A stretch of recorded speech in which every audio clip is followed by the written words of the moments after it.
Ens han anat donant excuses fins que ahir, abans d'ahir a la tarda, nosaltres teníem prevista aquesta reunió per avui a les 12, hi havia de ser una altra mena de reunió, i ahir, abans d'ahir a la tarda, ens la van desconvocar. I no només això, sinó que ens van dir que no tenien temps d'atendre'ns perquè les obres estaven molt avançades i ja no tenia raó de ser que visitéssim les obres del túnel. Els hi vam tornar a reiterar tant a la direcció facultativa de l'empresa que està executant les obres com a Adif, amb el representant d'Adif, que nosaltres no teníem interès més enllà del que pot tenir personalment cadascú a veure com està quedant el túnel, sinó el que teníem interès és una vegada més de saber com podem minimitzar les afectacions als veïns.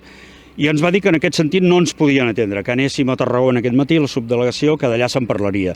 Aquelles reunions, si heu assistit, alguns de vosaltres us he vist en alguna reunió allà, es parla molt de l'afectació en el transport, que és important, però poc de les obres.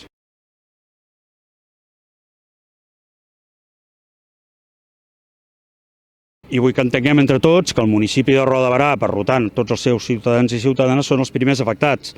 Afectats amb ocupacions de via pública, alguna vegada fins i tot a les braves, sense comunicar-ho a l'Ajuntament, pas de camions per vies i carrers que no tenen autoritzats, nosaltres els hi vam marcar un traçat per on podien passar i en alguns casos no ens han fet cas.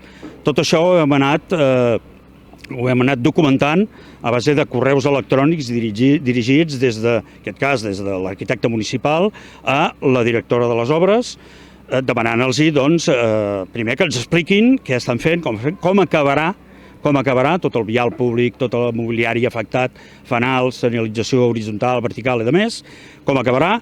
Han fet una proposta de mínims. Demà al migdia, a aquesta hora justament, farem un recorregut in situ a peu per a veure què és el que proposen d'arreglar i com ho fan.